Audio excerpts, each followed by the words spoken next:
And here's what I've realized. We've been trying to think our way out of problems that were never created by thinking in the first place.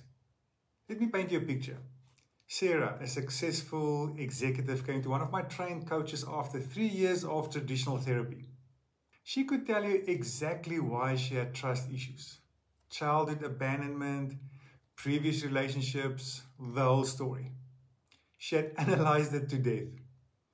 But every time she tried to get close to someone, her chest would tighten, her palms would sweat, and she'd sabotage the relationship.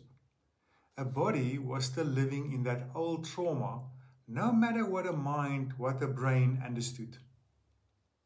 And this is the little secret of our industry. The body keeps the score, but we keep trying to change the scoreboard. And that's why I developed multi-level neuroprocessing. Not because I'm smarter than other approaches, but because I got tired of watching people suffer when their bodies already knew how to heal. And here's the breakthrough. What if instead of fighting against the body's memory and against the body's wisdom, we learn to speak its language?